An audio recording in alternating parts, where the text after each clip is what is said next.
Arnold Schwarzenegger is many things. A bodybuilder, a politician, an actor. But did you also know he's an acclaimed director? No, you didn't, because he's not. But that doesn't mean he hasn't tried, and in 1990 he took on his first directing gig in an episode of Tales from the Crypt. Let's take a look.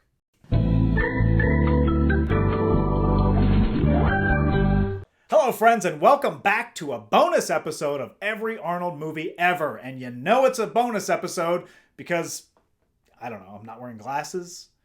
Now let's talk Tales from the Crypt. Tales from the Crypt was an HBO anthology series of morality tales in the vein of The Twilight Zone, but with strictly horror elements and swapping out Rod Serling for the Cryptkeeper, a decrepit puppet with a penchant for corny puns who became almost instantly iconic upon his debut in 1989. Now, the show was based on a 1950s comic of the same name, and it ran from 1989 to 1996 with 2 spin-off movies, and was executive produced by no less than Richard Donner, Walter Hill, Joel Silver, and Robert Zemeckis. Hill, Zemeckis, and Donner directed the first 3 episodes, and they were able to bring in some serious star power throughout its run. Kirk Douglas, Demi Moore, Joe Pesci, Christopher Reeve, Ewan McGregor, and a bunch more. A young Daniel Craig even.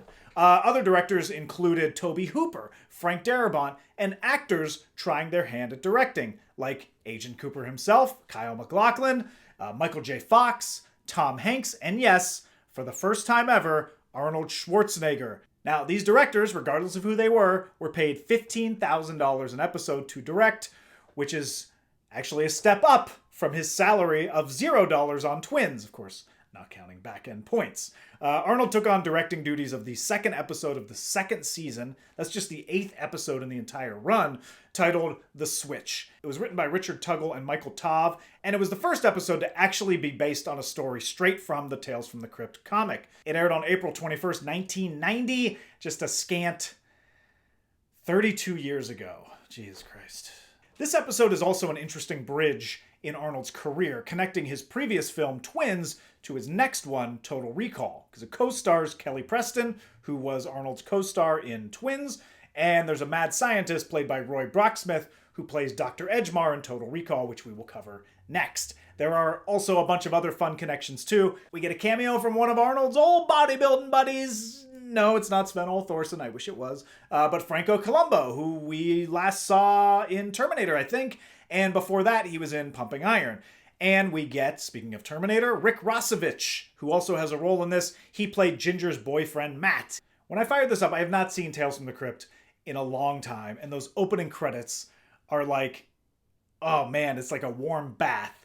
Like an even more demented Pee-wee's Playhouse. This theme by Danny Elfman.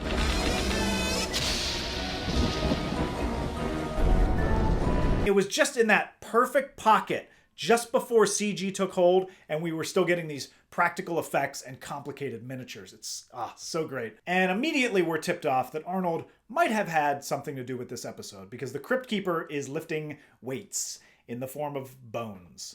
But then we absolutely know Arnold had something to do with it because he actually shows up in the Cryptkeeper's lair. This is the first time someone else other than the Cryptkeeper, and one time a cat, has shown up. And yes, I watched all the intros from the first season, the beginning of the second season, and I even remember thinking it was super weird, even at that time. Someone could just walk into the Cryptkeeper's lair without consequences?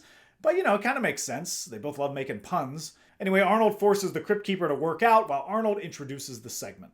Tonight's story is about an old man. It opens with Carlton, played by the grandpa from Christmas Vacation. You know, this one. The blessing! The blessing! He ogles a framed picture of Kelly Preston. Then he tells his butler, I'm in love, Fulton. Carlton says he wants Linda to marry him, but not for his wealth. In fact, he explicitly says he wants to marry her only if she wants to marry him for him, not his money. Remember that. So he heads out to meet with Linda at what I originally thought was like a nursing home, but I think this is just her apartment, and he proposes to her. I don't have very much money, but I'd gladly share whatever I have if you'd marry me. She denies him, but she's kind enough to give a reason. You look too old. Old enough to be my grandfather. Damn, Linda. Cold-blooded. So Carlton immediately throws out his declaration that he wants Linda to marry him for him and runs to the nearest plastic surgeon. He wants to look 30 and proposes something insane. Whole new face. The surgeon gets pissed. That's impossible. But then, clearly getting some excellent direction from Arnold, does this dramatic turn away, then completely changes his voice. You understand that this kind of referral doesn't come cheap. And ships him off to a mad scientist. How do I know he's mad? Well, Arnold isn't exactly subtle. Carlton is met by an Igor-like Franco Columbo. Then he's told he can have a new face for $1 million. $1 million for a simple operation? Simple! It is a very complex operation, Mr. Webster, and only a doctor of the greatest talent would even dare to attempt it. The doctor shows off Hans, played by Rick Rossovich, and Carlton agrees. Hey, nice face. Which leads to the best visual gag of this episode. The doctor tells him it'll take time for his face to heal and not to see Linda for a while. But Carlton can't wait, and oh sweet baby Jesus, what have they done? I've done it, Linda. Plastic surgery. Looking like Ronald Reagan in Back to the Future 2. And Linda is appropriately horrified. Oh my God. Why on earth would you do such a thing? But once again, her reaction is unkind? But your face, it's so different and bizarre. And your body's still old and decrepit. Then the Undertaker's music plays. And Carlton goes back to the mad scientist. Gonna need to replace that body too, buddy. This time, it costs him $2 million. To take a man's body, you must pay dearly.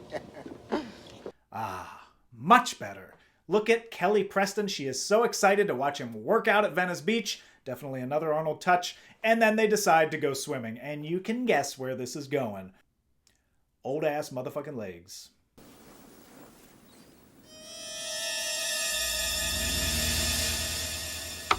Let's go. Once again, Linda's a goddamn jerk. It's your legs. They're so scrawny and old. Look at the sagging skin and the veins. Oh, for God's sake, Linda. And I love how he walks in this scene on the beach to show how old his legs are. He's like a little baby. And if his legs are old, you can imagine what else is old. Actually, you don't have to imagine because they just spell it out for you. Well, you're forgetting the most crucial limb of all. The limb that if you truly wish to satisfy your lover, is the limb that she would want to replace most of all.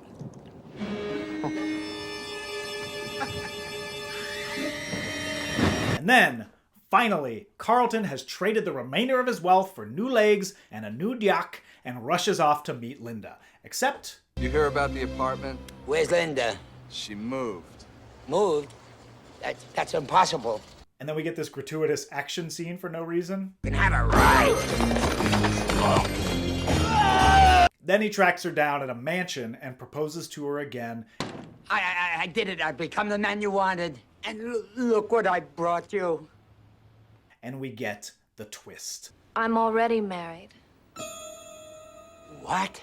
To a man named Hans, who now looks exactly like the old Carlton. Oh, the irony?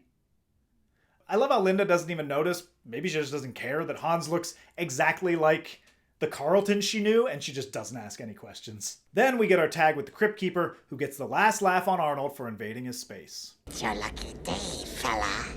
We want to pump you up. Now, the moral of this story is murky at best. Is it be yourself? Don't hide your obscene wealth from somebody. Don't change for somebody you love because they won't tell you what they really want from you. Linda is the villain, but Carlton isn't exactly the hero. He says from the start he wants her to marry him for him, and then rather than just tell her he has money, which is definitely a part of who he is, he endorsed 3 dangerous, painful surgeries by a clearly unlicensed doctor to completely change who he is. It's nonsense, it's not scary at all, but it is fun and cheesy and worth a watch to see Linda absolutely shred this old man to pieces and for Carlton's reaction to finding out Linda is married. Hans? Oh, whoa!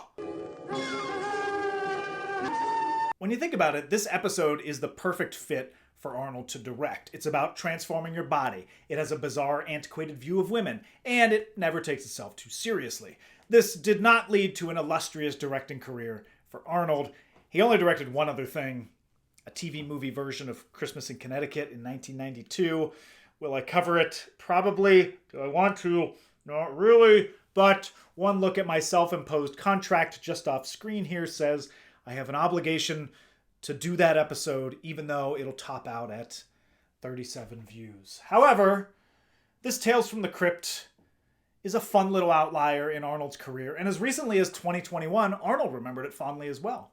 I had such a fantastic time directing this episode and hanging out with the Cryptkeeper. Watching this episode reminded me of how much I loved Tales from the Crypt as a kid and would stay up late to catch it. And I don't even think it's available on HBO Max right now. It's hard to find. Were you a fan of Tales from the Crypt? Let me know. And if you want to check out this episode, you can find it on YouTube. It's called The Switch. And don't forget, Season 2 of every Arnold movie ever is coming soon, starting with Total Recall. See you then.